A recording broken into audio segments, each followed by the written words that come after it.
Good evening and welcome back. My name is Chris. I am your host. Joining me tonight are Dan. Good evening. Tiff. Hi. Dean. I'd like to be referred to as Benedict Cumberbatch. No. No. You could be Benedict Cumbervest. Yes. That. I want to be called that. That's my full name. That's DJ Vestlord's real name. We're just creating fucking canon now. Oh, I love it. I'm happy. Retconning.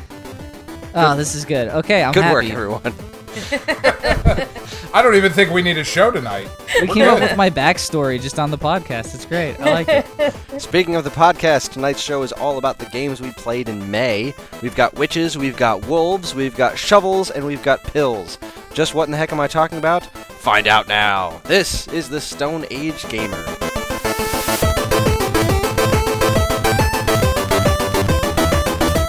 Hello again, everyone. This is episode 51 of the Stone Age Gamer podcast. We're just 1 week away from completing 1 year's worth of weekly podcasts, which is somewhere between awesome and frightening.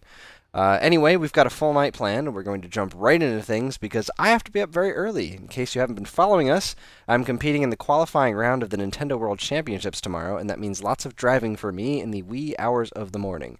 No pun intended with the Wii Nintendo. Ha! But more on that in a bit.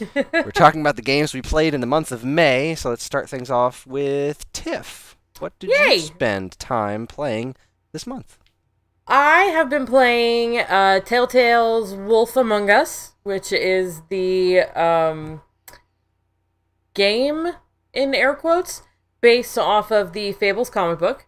Fables is one of my very favorite comic books of all time, so when this one popped up on sale on the PlayStation store, we snagged it, and I am of two minds, I feel.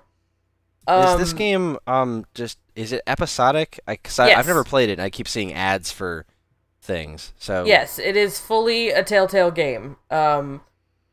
You interact with people, you make decisions based on whatever you want to base it on if you're going to be nice to people, if you're going to be mean to people. Sometimes the decisions are as big as there's two bad guys and which one are you going to go get, or which person are you going to save first, and depending on the choices you make, the game adjusts accordingly. And what's kind of cool about that is Telltale keeps stats on these things, so every time you end a chapter, it'll pull up all of the major decisions that you made and show you how many people also made that decision. So if you decided to go to Toad's house before you went to Prince Lawrence's house, it'll tell you 69% of the people went to Toad's house first. So it's really nice. There's Toad houses in this game? Like, yes. Like Super Mario Brothers 3? No, original Toad. As in Wind of the Willows, Mr. Toad. Oh, okay. I just want Toad to be in Fables, to be honest. That'd be great. Can I be in the comics totally think that there should be a Fables-style Nintendo Universe thing.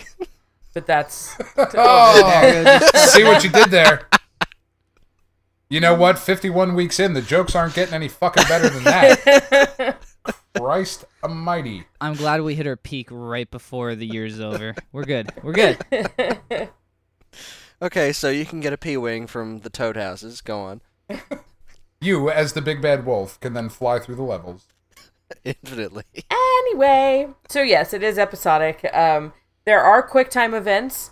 I'm finding the QuickTime events in this one to be much more intuitive than they have been in some of the other Telltale and Telltale. I can't say that, so I'm going to say Telltale.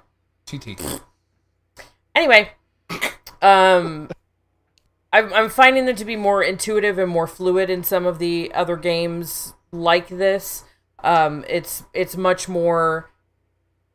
I feel like the sequence of the QuickTime events flows more naturally, as opposed to I just had to be doing this over here, and now I have to switch to this thing over here, and now it's really awkward and weird. They really kind of control well, which is good for me, because QuickTime events generally lead to massive amounts of panic on my part, as we discussed in the Sherlock game. And Back to the Future. And Back to the Future, because I get into the flow of the story, and I'm really enjoying the story, and this is great, and oh my god, now I have to do things, and I panic. But I'm having much more success with these QuickTime events than I ever have before in these types of games. I initially was really trepidatious because as the story starts and as they start going through it, it is not anything like the comics. The story, I guess I should say, is not anything like the comics. And you start off with Bigby and Snow, and I don't know if anybody's read the comics, but they have very distinctive personality types.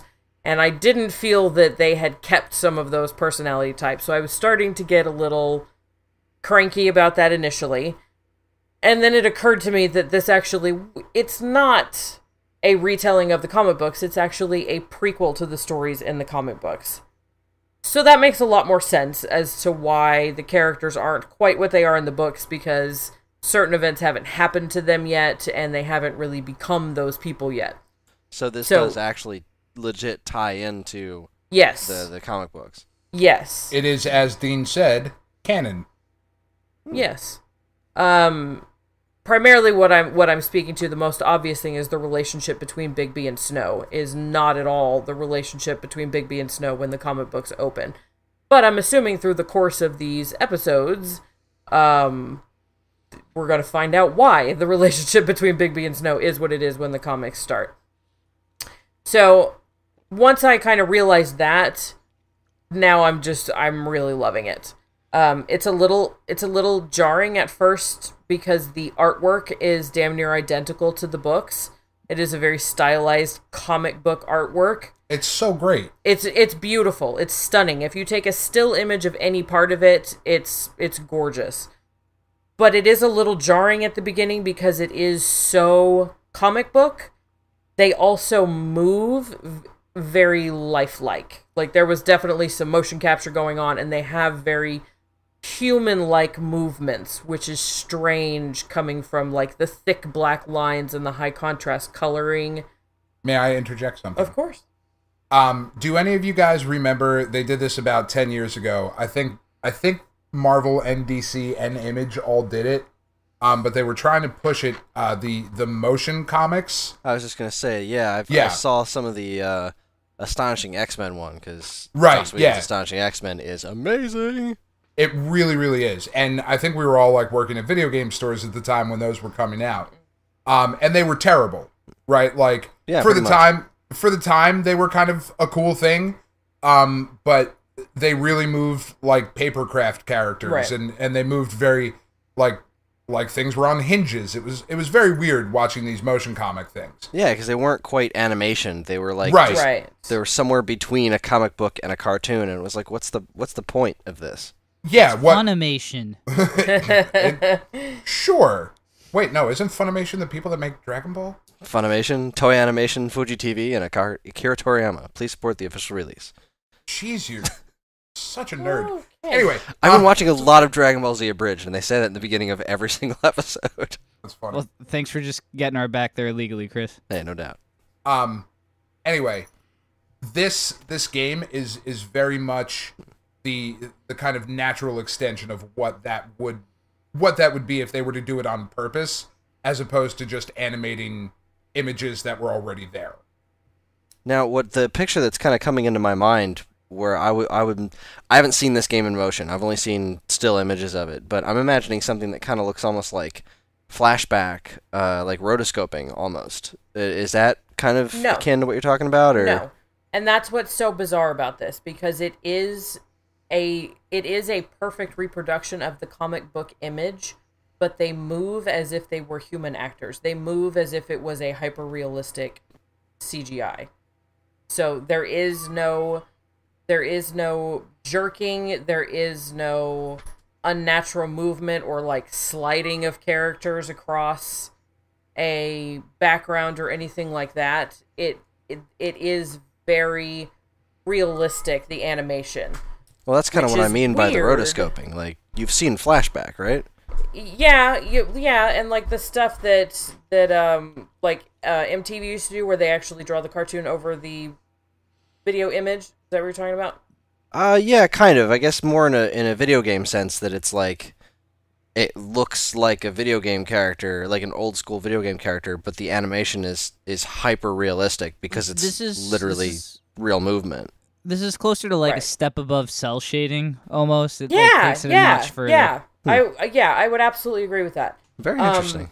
But it is a little jarring at first because these characters in these images don't look like they should be able to move like that. And there's a couple of spots where they seem to have used maybe like a stock skin for certain things. Like a few of the characters' eyes look like real human eyes, and some of them have actual human-looking teeth, which is weird to see, like, photo teeth sticking out of a comic book picture. It's like, there's just a couple things like that is very kind of, like, it just took me out of it for a little bit of, like, this is just really weird to look at.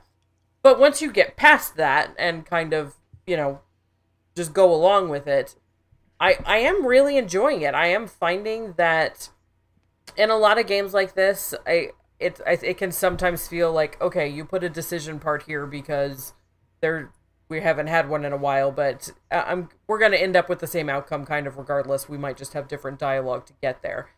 But in this one, I really feel like I am affecting the story, and there have been a couple of times where I'm like, oh, no, can I change it? Can I go back and I change it? Because something really terrible happens because of something specific that I did. That's one of the most impressive things about these Telltale games. Like, the Jurassic Park one's okay, the Back to the Future one's okay. The Walking Dead killed it. Like, they figured it out at that point. Yeah, I just don't like The Walking Dead. Well, no, sure, but now these games have become so incredibly replayable, especially when you see, like you said, that choice thing at the end when you're like, well, I made the choice that only 4% of the population made. Why the fuck did I do that? Let me go back and play this again, and let me see what happens when I make the more popular choice. Right, and it's a really interesting kind of mental influence that those numbers put on you, just by seeing them. Of like, I either went with the crowd or I didn't go with the crowd, or I wonder what happens when I do something different. Well, that's the thing is when it tells you the stats at the end, it doesn't just necessarily say your choice was to go this way or that way, and you went this way. Sometimes the choices, or sometimes the stat at the end is your choice led to this person's death, or you elected to save this person. And at that point you realize, like, oh crap, if I had gone that way, that guy would have lived.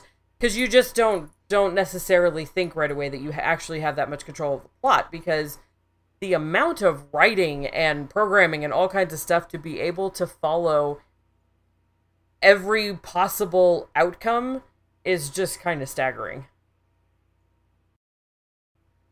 Chris? Yeah, no, sorry. I just kind of I naturally felt like somebody else was going to say something there, and so I let it ride. It's all right. I'll jump in. The other thing, the other thing that's really impressive about these games to me, but this one in particular too, is the voice acting.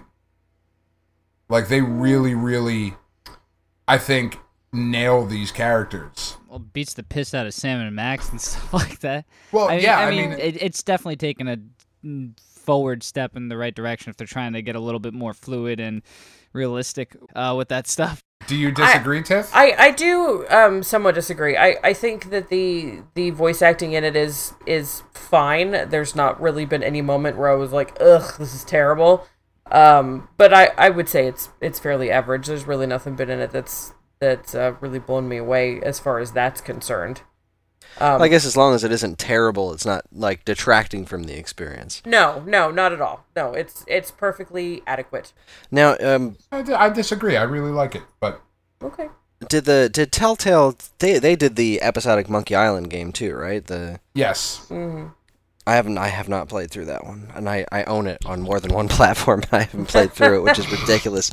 I hear that it's phenomenal. Yeah, I mean, I love every single one of the Monkey Island games. I mean, all the ones that I've played, minus this last one. But I love that this exists. I mean, Me too. Just take a step back and think of the absurdity of the fact that there is a relatively popular adventure game based on a Vertigo comic book. Like, yeah. That's pretty crazy. How far we've come. Yeah. And just the fact that we have grown-up choose-your-own adventure novels is pretty amazing. Like, I'm just kind of excited about that. Yeah. I just love that this kind of stuff is being taken seriously. Well, yeah, it's interesting because this style of game, like this genre of game, was so popular in Japan for so many years and never really cracked American shores. It's hard to call it a game, though. Like, I don't really... Sure. When I'm sitting here playing it, I even feel that playing is the wrong word. Like, I don't feel like I'm playing a game.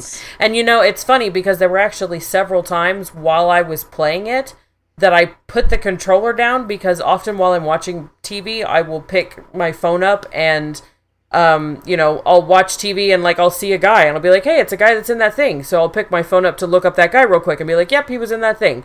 And I do that constantly. And I find myself a lot while playing this game. I will actually put the controller down and pick my phone up. And then, like, a decision point will come up and I'm like, oh, crap, I'm playing this. I'm not just watching it. So they're doing a pretty good job. I'm pretty excited about it. And good on them too. Like, way to go, Telltale Games. I'm so glad that they've been sticking with this stuff, because, I mean, yeah, they never really approached true mainstream popularity, but there was a point in time where these games were in fact popular, like during the PC age, where you got stuff like Maniac Mansion and Secret of Monkey Island, Loom, and they were a popular genre among the PC crowd.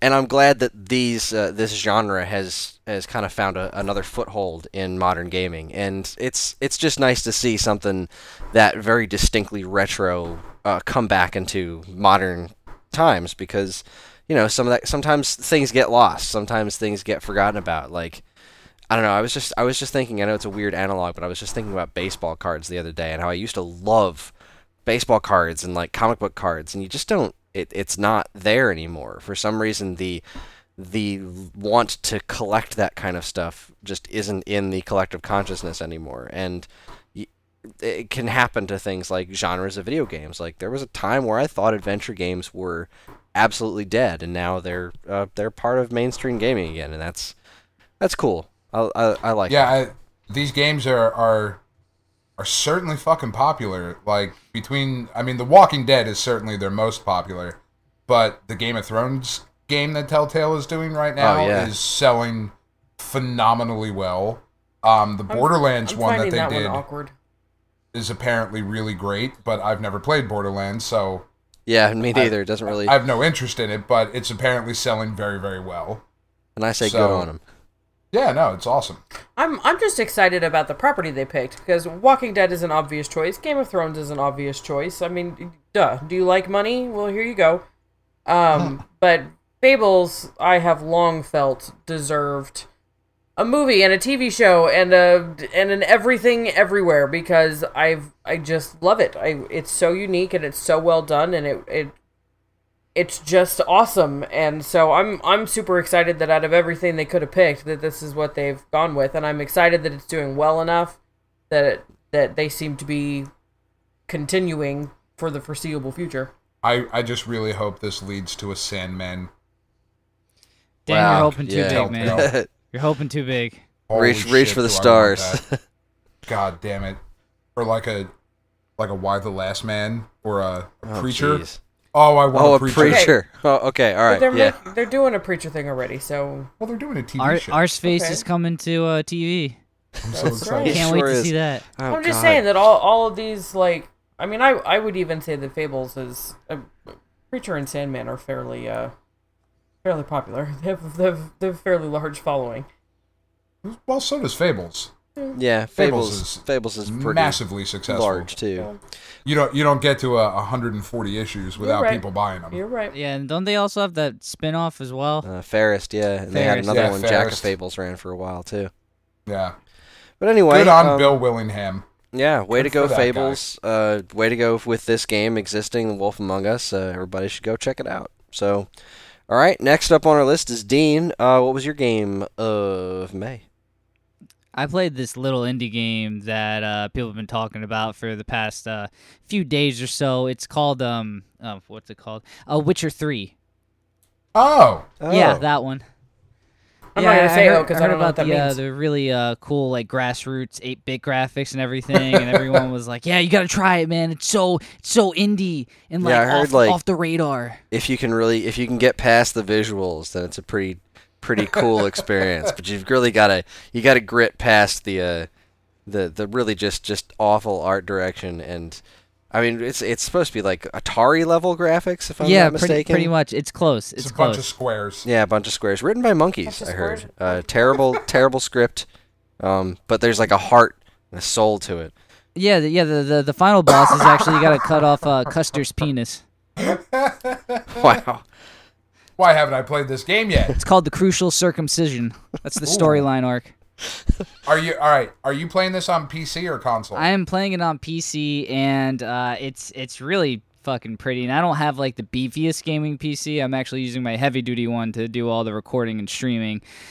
So this is like, it has a middle of the line graphics card, and I have it on the middle of the line setting, and it still looks really damn good. Like Xbox 360, Xbox One graphics, and I'm like, this is just dumb how nice this is running. And I hear people having like issues about crap on the PS3 or not. I'm sorry, PS4 and Xbox One. I'm having no troubles whatsoever because I bought it on the PC and everything was worked out already for me. I've seen some videos of like some really scary glitches in the sex scenes in the game. Oh God, I read about that. I haven't seen it yet. It's pretty traumatizing. I gotta be honest with you. I haven't really gotten that far yet, but I don't think I want to. Well, have you played Witcher 1 and 2? Because I don't know. I seem to remember, and maybe I'm thinking of the wrong game, but I seem to remember there was like an Xbox 360 game which I thought was The Witcher that was like some sort of like Morrowind ripoff and was hysterically awful. No. You're thinking of Two Worlds. Two Worlds. Yeah, it was really, really bad. It was on the Xbox 360. Everyone thought it was the next big thing, gonna be fucking better than Skyrim because it's 3-dimensional. You could do whatever you want, or I'm not sorry, not 3-dimensional, third person, and it was fucking takes terrible. Any arrows to the knee. Yeah, it was supposed to be the next big thing. It wasn't in the time of Morrowind. It was when Oblivion came out. It was fucking bad. It was really bad. And I hated it because I bought it. I drank the Kool-Aid. I was like, this is going to be great, man. Whoever says it's going to be a bad game is a fucking liar. Because I was like 16 and I thought I knew everything. So you talked like that too? Yeah, I just went around. Yeah, what's up, man? I'm fucking Dean. I'm the best. I'm Dean. I don't open my mouth all the way when I talk. I bought Two Worlds. This is an impression of J-Pain doing an impression of Dean. Where do you think she got it from? That was me making fun of myself most of the time. Like, we just went deeper. It was pretty crazy. More origin story. I'm happy about that. But yes. Yes, but I mean, back to the Witcher game. It's a lot of fun. It's super open world. Like, I thought this was going to be sort of more Dragon Quest, a little more linear. This is like, yeah, you could do the main quest, or you could hunt a griffin and kill it, or you can go get these different power-ups around, or you could destroy a monster's nest. And I'm just like, what? I want to do all the other stuff. I don't want to look for someone's kid in a forest somewhere. I want to go fucking kill a minotaur and shit. That's what I want to do. There's always a kid in the forest. Damn kids. I'm not going to lie. I've played 3 quests where that's been a thing. I lost someone in the forest, and you find out they're dead or someone got kidnapped. The damn forest, Stay out of the woods. Jeez. Yeah. If you're dumb enough to go in there, you deserve to die. Yeah, so there's a lot. It's a lot of that. And then they entice you with, like, there's just... Basically, the main quest is like a gray, unhappy area, and then you see over the hills all the side quests that are rainbows and lollipops, and everything's happy, and you just want to be there all day. But here's the problem. If you do that all day, that's 240 hours worth of questing. I'm having a hard time imagining rainbows and lollipops in a game called The Witcher. Oh, is Dr. Lollipop there? Yeah, you totally just get to impale him on his staff. Barry and Levon there, 240 hours worth of pudding. Oh my God, a state reference. I can't hear the number 240 without going there. Oh God.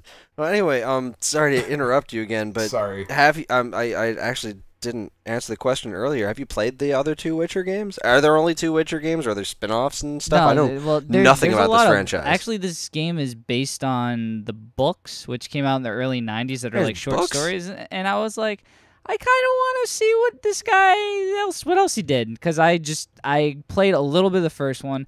I played like 15 minutes of the second one just because it didn't run well on a new computer, so I was like, fuck it. And I ended up with this one, and they play radically different. Like, the controls are weird. It's more like a point they were made for the PC, so the controls were like super different. This one you can play on a controller just fine, and it maps out fine, so there's no problems with that. Try doing that with the old Witcher, and it really wouldn't work that well. They didn't lay it out that way. So I like this one a little better for that part of it, but I'm sure I'm upsetting the PC Master Race saying that the third one is better than the first and second. So PC Master Race, I apologize. PC Master Race needs to get over itself. Seriously. Yeah, the supremacist. Adventure games are back, PC Master Race. Get over it. Fucking jerks.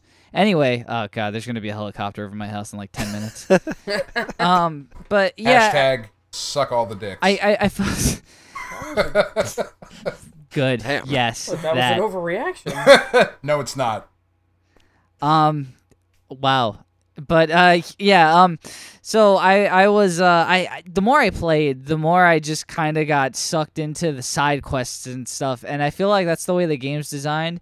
Like, you could go just down this way, or you could go anywhere possible with a, like, very evil smile, knowing that you're going to spend hours and hours on their game and nowhere else. They designed it really well. All the side quests are fun. They work well with the main storyline. Some even tie in. You can find all this crazy-ass armor, and it all leads to the final boss battle and endgame, which will make everything easier in the end. So it's all very cohesive and good, and everyone should buy it who gets a chance. I like it. It's 2 thumbs up. Now, does it do the thing that made me stop playing Skyrim? What's that? Because Skyrim can go pound sand as far as I'm concerned. Because it did a thing where the more items I picked up, the slower I moved. And I understand that in reality that would be the case. Like, I couldn't carry a bunch of shit and walk as fast as I had been walking as if I were carrying nothing. However, still looks like you're carrying nothing. Video game. It's not like you get a giant bag weighing you down. The purpose is to be fun, after all. Right, I really hated that part of Skyrim. No, The Witcher is just 100% fun. It actually, like, if you, items bring back your health, so I could have, like, a biscuit in my hand, and I eat it, I gain back some vitality, but if I run out of the biscuit, it actually just takes another one out for me and assigns it to the slot. I don't have to do anything. There's no weight restraints as far as I can tell. You do have slots available to you, so you'll have to drop something sometimes. Sure, and I'm fine with that. Right. Like, that makes sense. It was just I picked up too many candlesticks, and now I'm walking slow. That wouldn't work in this game because it's all third person. So you're seeing him move around and stuff, and be incredibly athletic, do all these crazy sword moves. And if he had all the crap on him that you had in your inventory, there'd be axes hanging off of him and like 17 helmets stacked like a fucking mile high. He's balancing everything, trying to fucking kill a griffin. It just swats him away, and he's dead. Yeah, he's the cat in the hat, basically. Pretty much, exactly. So there's no weight restraints, but there's also no biscuit restraints. Like, it will continuously that sounds produce like my fucking cup of tea. Yeah, seriously. Because I also live my life with no weight and or biscuit restraints. And it's curious how those two things kind of go hand in hand. That's the title for the episode. Good job. No weight or biscuit restraints. Honestly, I'm pretty liberally minded about gravy. Oh god, biscuits and sausage gravy. Restraints? Are there gravy restraints? No, none whatsoever. So this 10 out of 10. This game provides you with unlimited and automatically re-equipping biscuits and gravy. Okay, guys, just disclaimer. No, it doesn't. But you said it automatically re-equips your biscuit. If you have more biscuits, they just don't magically appear in your hand. It's not like this fucking game is Popeyes. Really big in the South. Son of a bitch! Is there like? Could you imagine like just walking around being like, "I'm a big package. I'm gonna open this special bag I have here and pull out some biscuits and gravy." That would be every time. Every time. That's the one magical Sax ability. It doesn't store unlimited items. It doesn't pull out a sword. You just store unlimited biscuits and gravy in there.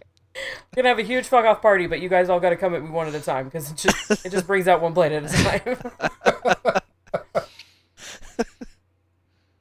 Like it brings out a plate of them, like all prepared for you. That's awesome. Like Mary Poppins. I didn't know Mary Poppins Witcher is Mary Poppins. Yeah. Holy shit! That's it. It's all coming together. 10 out of 10. 11 out of 10. This is the best game ever. Biscuit out of 10. Yeah, so that's The Witcher. Biscuit Simulator. Biscuit Simulator 2000. Holy shit, Dean. You have made me want to play a PC game. Yeah, there you go. Seriously. You for no reason that is in the actual game. You don't know that. There Like, could be. I'm going to be pissed like halfway through that, be 140 hours into it, and be like, damn there's bit of no gravy. goddamn gravy in this game. Son of a bitch, those Stone Age gamer guys. Sausage. Are there sausage? Yeah, you could. There's a McDonald's. You go in there and get a McMuffin. Oh, shit. That's the McWitcher 3? With cheese. With cheese? With Oh. cheese? Oh. That's the expansion pack. It's coming in the DLC. Pickles and Fucking- cheese DLC. Oh, do they have specially themed DLC where like you can get the McRib but for a limited time only? Yes. And only at participating web servers? And the what do they have that the Shamrock Shake? Oh, fuck. Oh, Shamrock Shake. Shamrock I only had Shake one add-on? this year. The ketchup pack. So sad. Is there a mayonnaise cannon? You know there Perfect is. opportunity. You fucking know it, and I didn't even say it this time. It wasn't even me. Dan, thank you for You've the been setup. working on making that happen all episode, Dan. I very purposely did not say that earlier. You know, and I would have let it go. I wasn't. I totally forgot about it. It was not even in my We head. made it so many episodes. And we're just... It's like we have one of those, this workplace has been mayonnaise cannon free for so many days, and now we gotta reset it back to 0. Gotta erase the chalkboard. What just happened? I don't What know. did Skype just say? There's a problem with this call. Oh, we lost Dean again. We lost Dean again. We lost Dean again. God damn it. Son of a bitch. Well, that's okay, because we're just about at break time, and obviously we're not going to get any more positive information out of The Witcher than we have already. So it does sound awesome, though, actually. It really like, Not does. for nothing. It was a game that... Okay, you don't have to pander to Dean when he's not actually here. I'm not pandering. I wasn't interested in it, and Dean actually made me interested in it. Yeah, if I had the time for some sort of open world thing, and God knows what's going to happen to me when they do that to Zelda, because I won't have a choice but to play it. But this Witcher 3 game does sound pretty legit. But all right, while we try to figure out what the hell happened to Dean, we're going to take ourselves The a Witcher quick guys break. came down and they were like, mayonnaise canyon this, bitch. We'll be back in just a moment.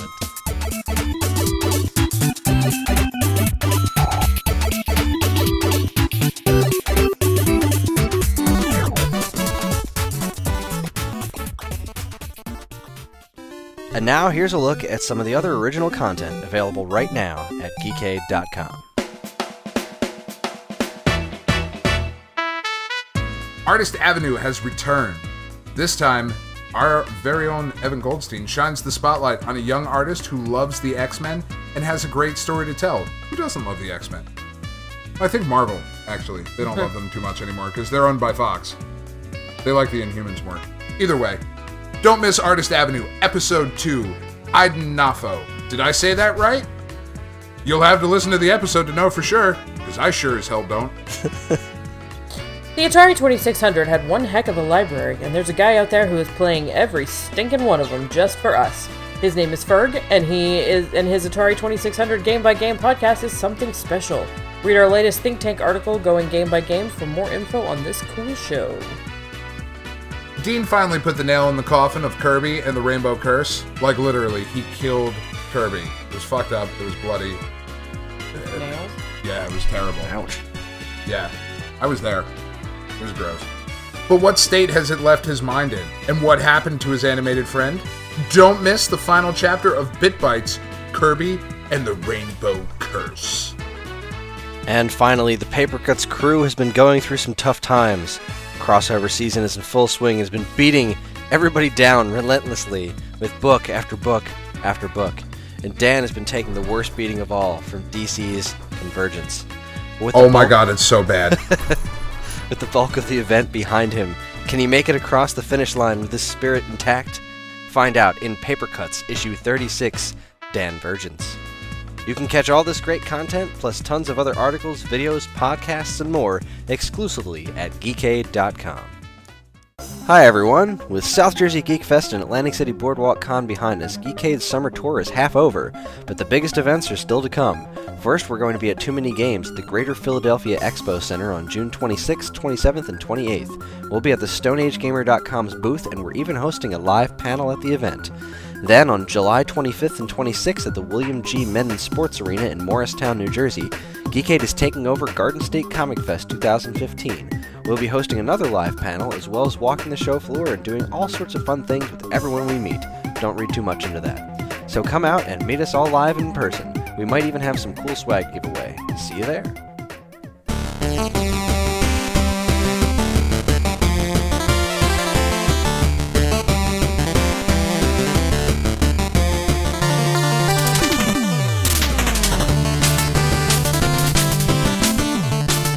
And we have returned. Well, at least most of us have. We have lost Dean to the ether. I don't know what happened to him, where he went. He's sucked dead. Into Convergence, DC's Convergence.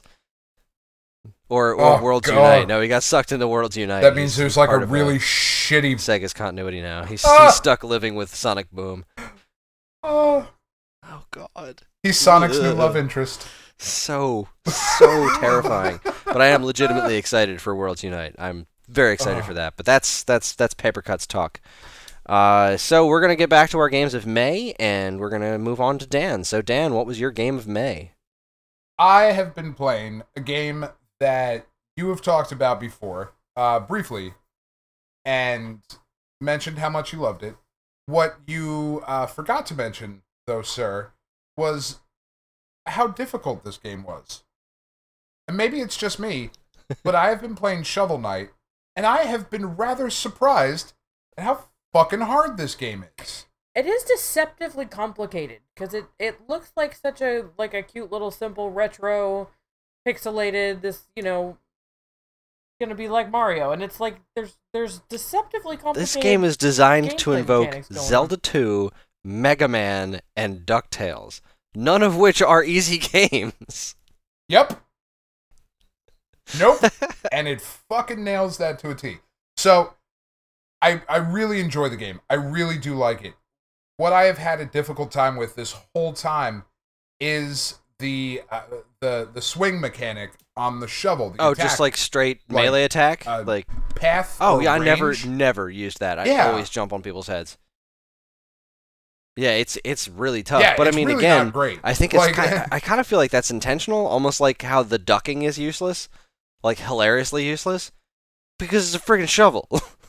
It's not a sword, it's a shovel. So you're just swinging a shovel. So what's the best thing to do with a shovel is emulate digging and coming down on top of their heads.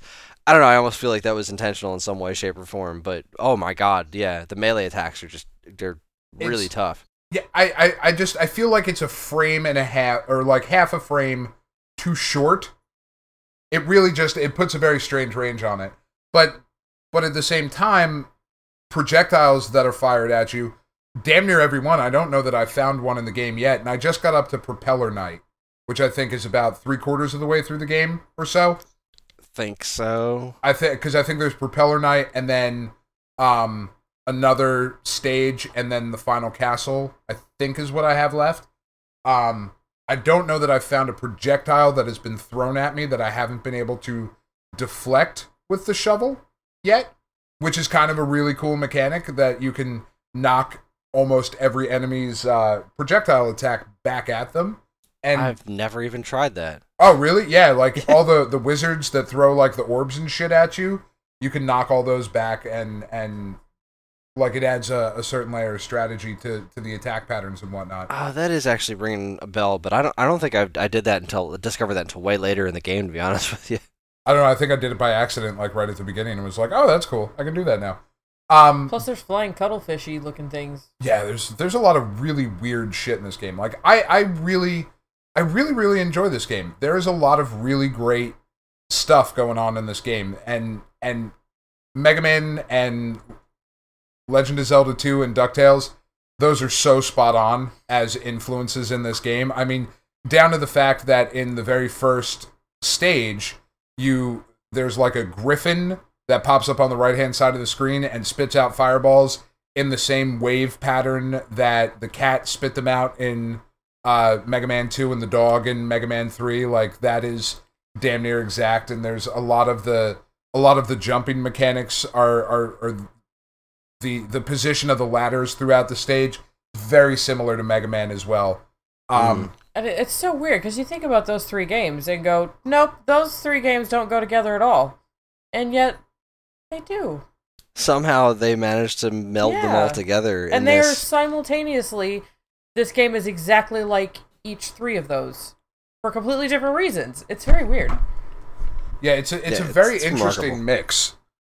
Like I said, I really do enjoy this game, and I'm very happy that it's out on the PS4. Before the show, I got into the Hall of Champions and found the scroll to bring Kratos to the map. Because spoiler warning, if you haven't played the PS4 or you haven't heard about it yet, Kratos, I probably should have said spoiler warning first.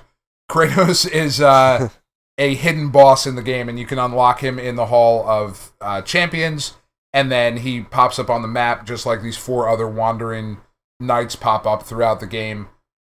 Sort of like the Hammer Brothers popped up in Super Mario Brothers 3. I believe they were Hammer Brothers. Yeah. Okay. Yeah, very, very similar to that in the overworld map thing. So that I'll fight him probably later tonight and try and get through him. But I've seen the fight online, and it's I don't know that I'm ready for it yet. Yeah, it looks tough. It really does. I'm genuinely, like, I'm not gonna lie to you, I'm just totally butthurt at the fact that I kickstarted this game. I helped pay for this game to exist. Yeah. And I have it on the Wii U, and I'm damn proud to have it, and I loved every second of it. I beat the crap out of it. But now it's on PS4 with Kratos, and more importantly, it's on Xbox with the Battletoads in it. Yeah. And there's no exclusive character on the Wii version, which was the original version. Which is really surprising. I paid for this game to exist in the first place, and now I'm stuck with the inferior version of it, which is a little obnoxious. I suppose theoretically the argument to that was that you had it for like 8 months first. Yeah, and that's a valid point, and it's like I said, I'm butthurt about it. It's totally a selfish, just kind of, it was supposed to be an exclusive on my console, and now everybody else has got cool things. And I mean, really, the Kratos thing doesn't bother me that much. It was kind of like Dante and Devil May Cry. I was like, all right, that's neat, but you can have that. Not Dante and Devil May Cry, and for Beautiful Joe for PlayStation. Yeah. Like, it's like, all right, whatever, that's kind of neat, but it's not, like, hurting me. The Battletoads thing is hurting me, because it's even pulling from the NES version of Battletoads hardcore. And, and that just kills me. That this is what that property, this is all Microsoft has done with that property since acquiring it. It sits on a shelf and it rots until somebody makes an amazing game like Shovel Knight, and like now we're gonna shove the Battletoads in everybody's face. So all those Nintendo fans that are super happy that they got this Shovel Knight game, those are the fans that are upset that Battletoads are available somewhere else. Yeah, the whole thing just makes me. I don't mad. think it was a personal attack against you, Chris. No, I think it might have been. I think it was directed squarely at me. Nah, I bear absolutely zero ill will to Yacht Club games. I mean, they had an opportunity to put the Battletoads in their game. I mean, how do you not do it? Yeah. How do you not jump at that opportunity? And I mean, it kind of like was exciting to an extent, like thinking what kind of Nintendo character would they put into like for a Nintendo exclusive, which I don't think it's going to happen. Like, I don't think they're going to go back and do some sort of update with an extra character. Well, I don't know, because there is the free update, the Plague of Shadows expansion, where you play as the Plague Knight is coming. It's true. I mean, they are supporting the game, so who knows? But I don't know. Like, it would have to be Kid Icarus, right? Like, I don't say that to get your dick moving. Ew. What's wrong with getting his hopes up? Sorry, to get your hopes up. That's a way better way of putting that. Catering to his fan base. God. Pit would be amazing. But that makes sense, right? Like, that would be the type of character. Because Samus would just be really bizarre. But then the Battletoads are really strange, too, because they show up in a goddamn spaceship. Yeah, that's really fun. Although actually. There is precedent with Turtles in Time, so yeah. I kind of feel like I don't know, I think Donkey Kong might be really interesting. Amphibians can travel back and forth to, not Turtles in Time. What was that? It was the live action movie, the third one, where they like go back in time to feudal Japan or some nonsense. Yeah, well, and also the game Turtles in Time. That totally makes sense. Yeah. So amphibians can travel freely, is what I'm saying. That's canon. That's canon. That's totally established. Doable. Yeah, no, but, I mean, I would obviously love to see Pit, but I think it would be hilarious to see Samus in it. I feel like Donkey Kong would be really amusing. Like, I don't know why. I just feel like a Donkey Kong, like a classic Donkey Kong stage, not country, but like him chucking barrels and you as Shovel Knight trying to get through the construction site or something. I feel like that would be really that would be really awesome. Like Samus would be really cool if they gave her knight armor. You know what I mean? Like if they altered her armor to be to kind of fit the Wow, that would be cool. Yeah, like I would be really disappointed if they announce an update and it's Link. Like, it was kind of uninspired. Exactly. That's too on the nose. That's easy. Yeah. It's like picking Battletoads out of all the things to put in your game. It's like that would just be too easy. You would want something as creative and off the wall as Battletoads, or like Donkey Kong was in Punch-Out, for crying out loud, and that was hysterical. I would love to see something like that. There you go, Little Mac. That would be an inspired choice. Oh my god, that would be ridiculous. Yeah, that would be really cool. But anyway, so just to refresh everyone, if you haven't played the game or if you haven't listened to the previous shows where we've talked about it, it really is just at its core, it is a 2D side-scrolling platformer. You have two basic attacks to start with. You can swing your shovel forward, and you can jump and down slash with your shovel on the head of enemies. That's pretty much what you need to get going through the game. You pick up relics throughout the game that boost your powers. You get a fireball attack. You get like an air punch that will help you bust through blocks and shit like that and continue to move across the screen. There's a coin attack that I haven't used very much. It's kind of weird. A bouncing orb attack that you can get. A fishing rod that... Fishing was the best. I fucking suck at, apparently. But the stages are really, really creatively laid out.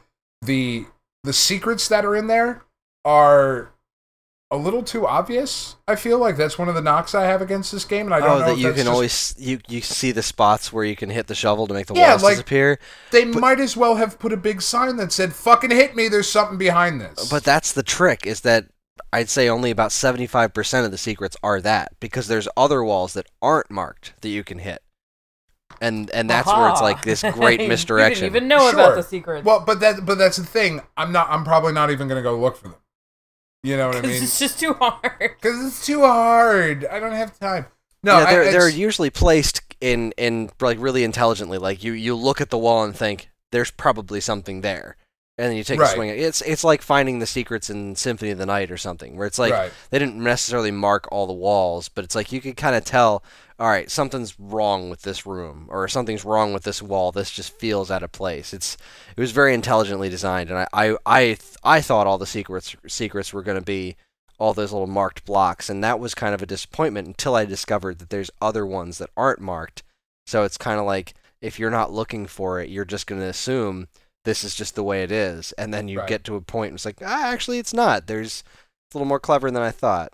Well, and that's the way Kratos is. In the Hall of Champions, there's, like, you have to down slash into a secret room to get over to Kratos. And you're like, when you walk into the room, you're right, it is very much it looks like there might be something over there. I'm going to go see if I can't fuck with that for a second. And oh, lo and behold, there it is. The bosses are all really cool and really interesting. I would have liked... And I understand why they didn't do it. But it's 2015. We've put a man on the goddamn moon, for Christ's sake. Give me voice acting in my games, please. Like, no way. No, I disagree. I would not want voice acting in this game. No way. I disagree. I want over the top, ridiculous shit. Then it loses its whole vibe. I know, but like I said, that's me personally. I would like to see some voice acting. I'm just not a huge fan. Like, a lot of people complain about that in Zelda games too, and I actually prefer it not. Like, I like to be able to.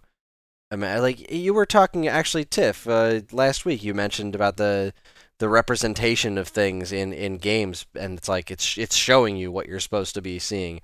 That's how I like reading my RPGs. I prefer them without voice acting because it lets me kind of interpret what the characters are saying in my own way, and I get to imagine what they sound like. And I've always appreciated that quite a bit. And I'm voice acting in Shovel Knight. I just feel like that would have been crazy.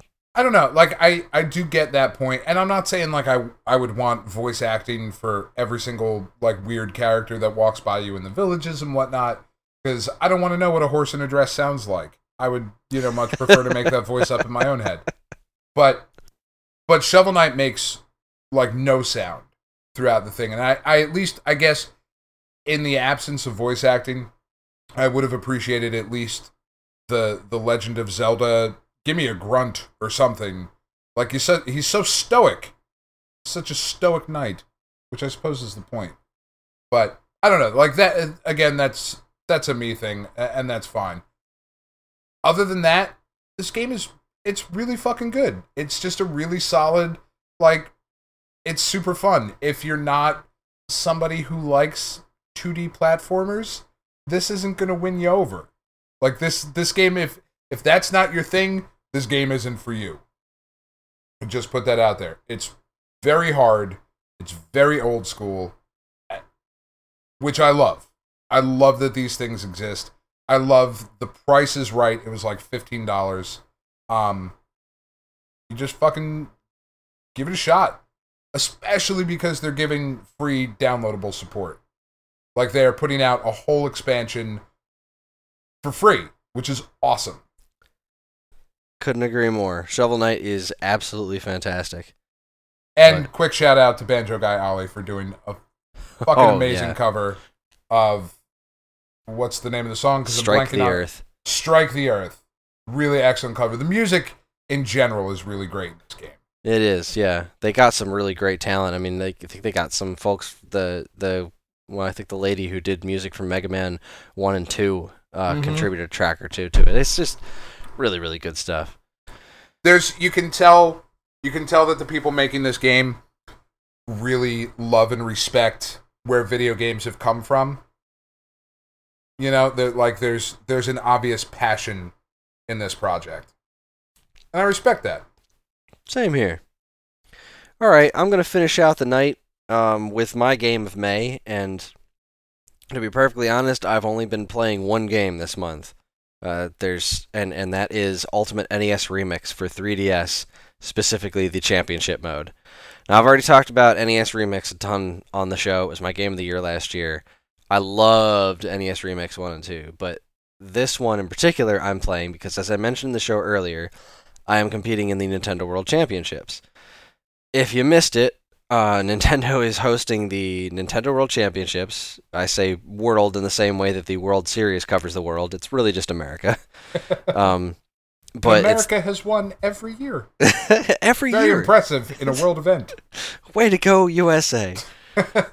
So, 1990 World Championships was an event that I always wanted to go to, and I didn't know it existed until after it already happened because I didn't have my own subscription to Nintendo Power, and I live in New Jersey. You retroactively always wanted to go. I did. I found out about it in like 91, and I was like, oh my god, that was real? I thought it was just in the movie. Son of a bitch! God, I wanted to do that so badly, and now's my chance. They're having the closest store that is hosting the event.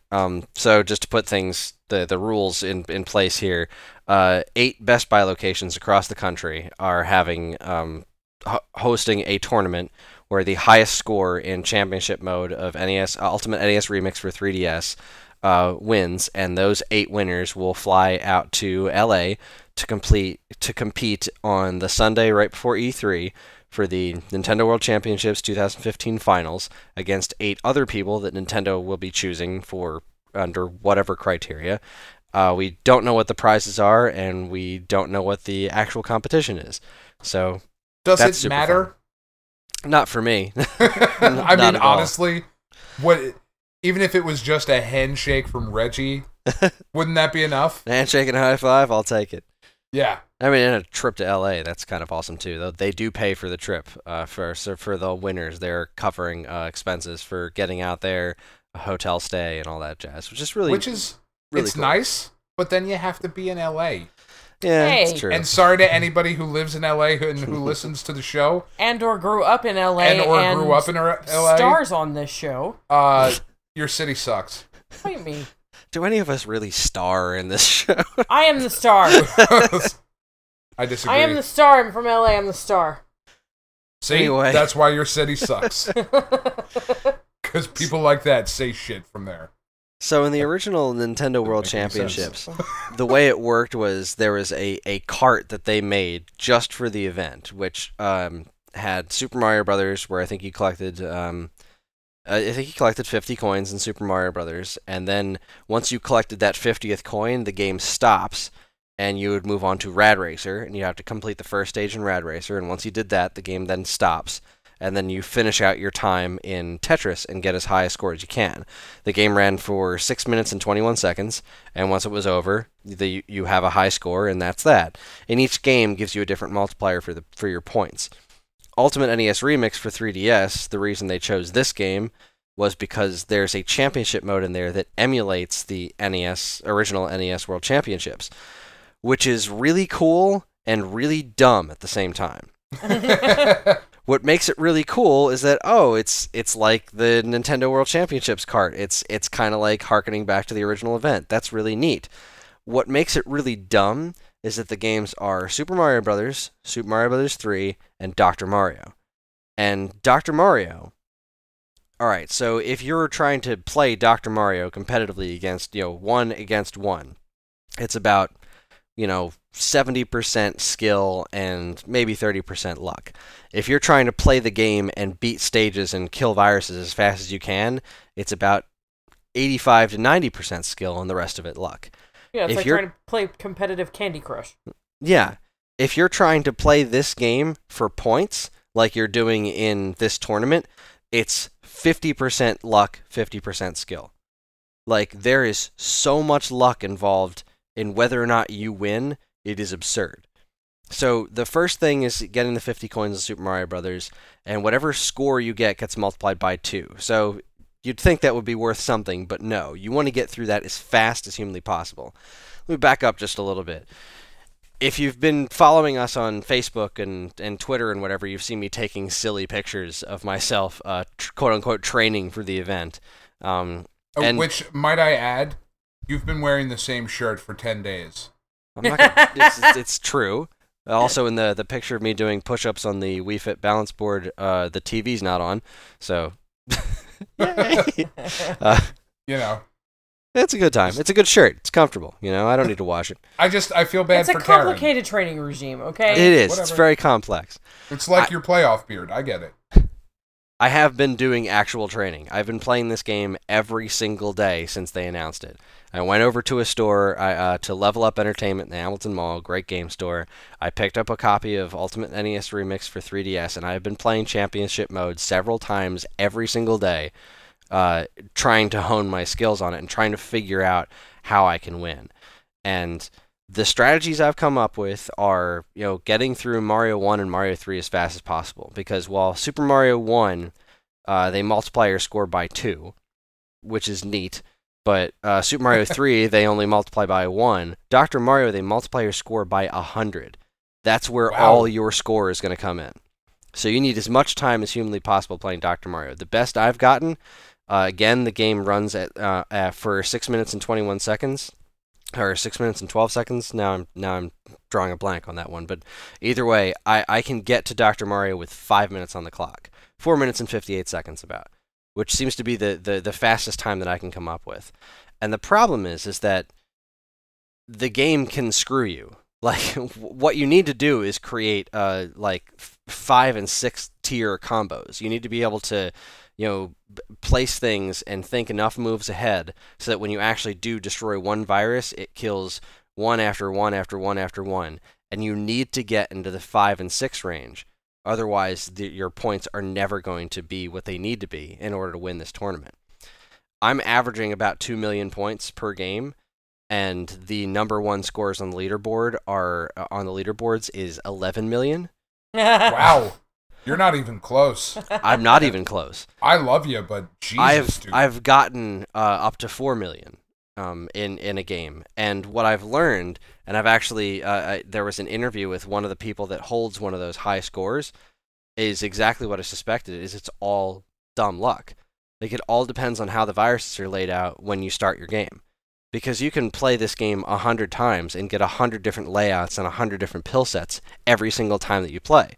And that has such a bearing on whether or not you can make combos. Because, all right, say you get to the first stage. The best thing you can do on the first stage is create one move that kills all 4 viruses on the first stage, and that's going to net you 3,000 points. And then you get to the next stage, and you've got, I think, 7 or 8 viruses on the screen, and there's no way to plan for it if you have... Say they're all lined up in this great step format where you can get one and then get another and then get another, that's great. But if you've got 6 viruses, 3 of them are red, and they're all directly on top, and then the other ones are nowhere near that, you can't combo into that. And what's more is, like, let's say they even do give you that perfect step situation. They've got all the viruses in the greatest way that you could possibly imagine, but the first 3 pills you need are red and yellow, and they're giving you nothing but blue and yellow. And that can happen. That will happen. Like, invariably, you will get exactly what you don't need. And there's a very good chance that that's just going to keep on happening to you. And that's where the luck comes in. You physically can't reach those high scores if you don't get the right pill and virus layouts. And there's definitely skill involved, because you've got to be able to deal with what you've got, and you've got to be able to plan ahead and see those combos. But unless you get that setup, you're screwed. So while those scores on leaderboards are in the 11s and 12 millions, and next tier down is like 7 million and stuff like that, I don't expect to see any higher than like a 3 or 4 million per location, unless somebody gets insanely lucky. And that's kind of where this is almost bothersome, is that it's so much of what's going to determine a winner is luck of the draw, and that's kind of disappointing. Because, in the original World Championships, getting through Super Mario Brothers, Rad Racer, and then spending the rest of your time on Tetris is a much less luck-based game. Like, sure, you can get shitty pieces, but there's something to do with all of them. Dr. Mario's color matching. There's a certain point where you can't match blues to reds. You can't do it. You need reds in order to kill red viruses. It just won't let you. It just won't let you. And any combos that you make that don't involve killing a virus score you 0 points. Right. And so, Tetris, you can fuck up in Tetris and build your way out of it. Yeah, absolutely. And you Dr. can Mario, fix Tetris. If you make some sort of silly mistake, you're screwed. Like, it's going to take you a lot of time to dig out of it.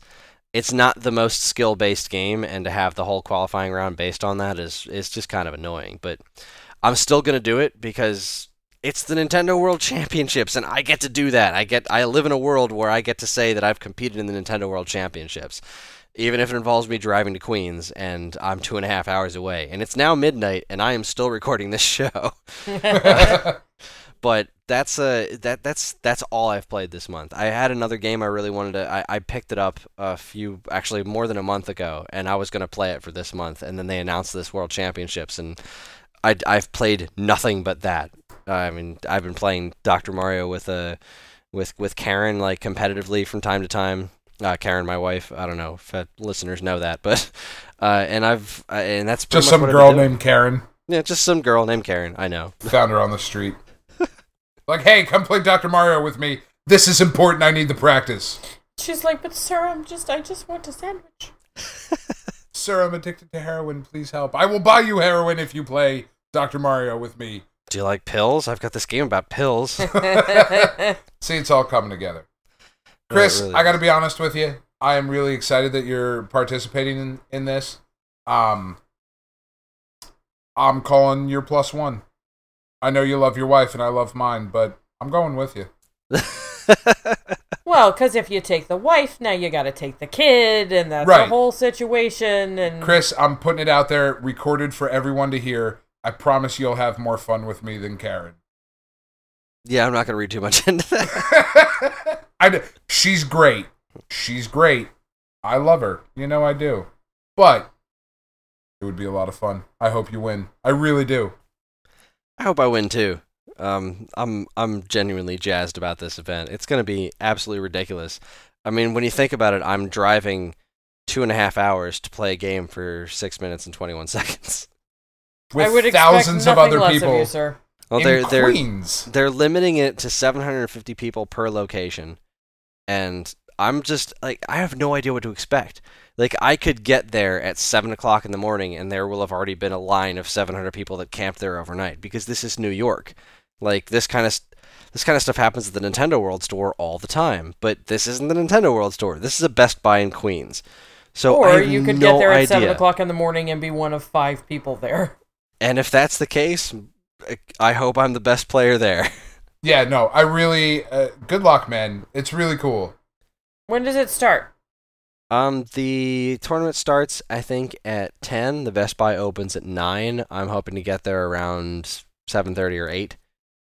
And I'm just going to get out there and I'm going to be practicing. Because one of the things that I've noticed about myself is that if I just keep playing the game over and over again, I start to see the layouts more. Like, have you ever had brain Tetris? We've been playing Tetris for so long, and then you close your eyes, and it's constantly there. You're playing the game in your head. I get brain Candy Crush.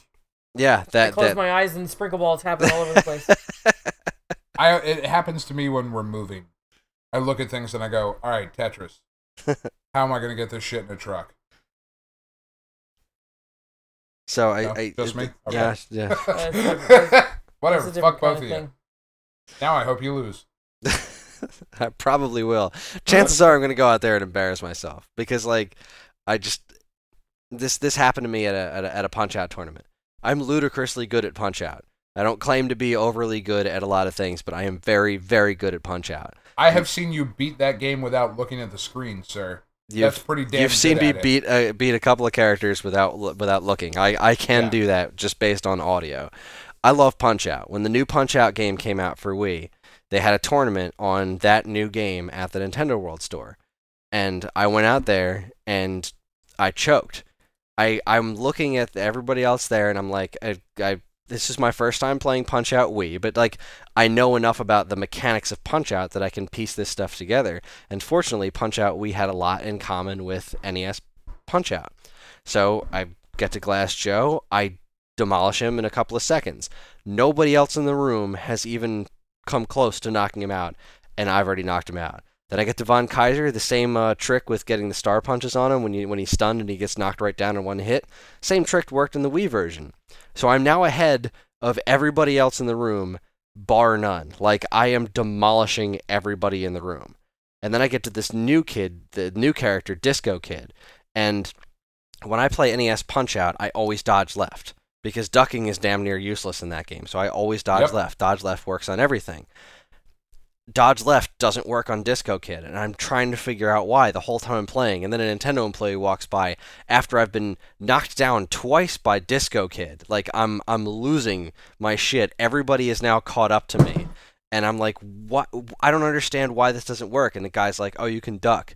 Just, like, press down, and you'll duck those punches. I'm like, son of a bitch. I got all the way out here, and I choked, and that's where I lost it on Disco Kid. I beat him, but I was behind everybody else at that point, so I was knocked out of the competition. And then I watched the rest of the competition, and every other character in the game besides Disco Kid works like their NES counterparts. And I'm watching the person who won struggle to fight King Hippo, and I'm like, punch him in the mouth and punch him in the stomach, for Christ's sake. Everyone knows that. It's like Spider-Man's origin. I don't think you can call that a choke. You were faced with new information. It was completely opposite from how you had always played. It was a brand new character. It was and it wasn't, because at the same time, like, while it played like NES Punch-Out, the ducking mechanic was the exact same it was in Super Punch-Out. And I knew that. I had that knowledge that ducking exists, and I just assumed that this game didn't have it. I didn't try ducking, and the fact that it never occurred to me, I view that as a choke. I went out there, and I could have won, and I didn't think to duck, and I felt like a jackass. And I feel like that's going to happen tomorrow. I'm going to get out there, and I'm going to get it to Dr. Mario, and I'm gonna like make 500 points and then die and be like, well, that was 2.5 hour drive. I'll never get back. It is an experience of a lifetime, regardless of the outcome. But then you'll be in Queens, and Queens is cool. Eh. Queens is cool. Queens is cool. It's cooler than Brooklyn. I have absolutely no idea. What are we talking about here? Yeah, I don't know what we're talking about. But yes, so that's going to be my day tomorrow. It's going to be interesting. It's going to be exciting. I'm going to take pictures, and hopefully I meet some fun people. Hopefully I get some street passes on my 3DS, and who knows, hopefully I get the right pills and the right virus layouts, and I can win the day. So I guess we'll bring find some out. business cards. You should live tweet it. I'm going to do as many tweets and Instagrams as possible. I'm excited. As am I. But that's pretty much it. That's what we have to talk about today. So I would ask Dean to do the thing, but Dean's not here. Show notes! All the relevant information will be in the show notes. All the games that we talked about, everything we played for May will be in the show notes. Don't know where the show notes are? Pull up your podcatcher of choice, scroll down to the bottom of the information, you'll see the show notes. Links to our social media, links to our Facebook page, our Twitter, our Tumblr, yes, our social media. Do we have any other social medias? I think that's it. Our YouTube page, and if you want to email us, there'll be a handy dandy email link. Please send us your emails. Tell us what you like about the show, what you don't like about the show, and what you might want to hear us cover on the show, like we did last week with our Final Fantasy VII episode. Show notes! Well, Dan, done. I agree. Let's go home. I've been watching way too much Dragon Ball Z Abridged. Anyway, so that's going to be our episode. Join us next week for our 52nd episode spectacular, where we're going to be going over our always fun E3 predictions, and maybe a couple other special things, because we've been doing this for a year. We've actually probably been doing it for more than a year by now, but we're counting them as weekly episodes, and this is going to be 52, so that's going to be our annual anniversary. The end of Season 1. The end of Season 1. For the love of candy. So yes, we've got besides that, we've got a handful of really good events coming up. We, most importantly, we have Too Many Games coming up on, I believe, June 17th. June 16th, 17th, and 18th. I'm pretty sure are the dates of the event. But the Saturday of that event at 3 p.m., the Stone Age Gamer Podcast is hosting a live panel, and it's called "It's Dangerous to Go Alone. Take $20." Each one of us is going to have $20 to spend on the show floor to come up with the coolest thing that we can buy for $20 or less. And then we're going to have make our cases for our pieces, and the winner will be crowned the winner at the show, at the live panel. The winner will be crowned the winner. Ah, goodness. Oh, I'm going to win because I have boobs. Did you buy them for $20? Nope, but these boobs can make things that are worth a lot more than $20 be only $20. Ah. See, Well, it's my secret weapon. anything you can purchase will be admissible. So, yeah, look forward to that. And then after that, we're going to be doing some stuff at Garden State Comic Fest. It's going to be absolutely awesome, but we'll get a lot more information on that as we get closer to the event. So, again, thanks everybody for listening. Thank you, Dan and Tiff, for joining me. Thank you, Dean, for Failing in the middle. Yeah, for crapping out in the middle of our show. But Prick. yeah, he'll be back next week. We'll all be here next week, and so will you, hopefully. Thank you again for listening, and have a wonderful night. Bye.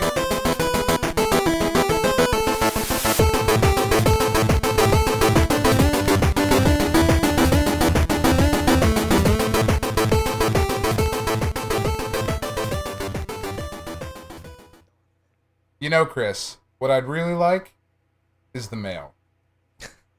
Wait, you don't like the tacos? The thing is, see, I can't carry the tacos and the mail. It's hard enough fitting the tacos. These bags weren't really designed for carrying tacos. No, I love the tacos. 80% of our listeners right now are like, what? The hell Sorry, are they Dean. talking about? Sorry. And 20% of the staff.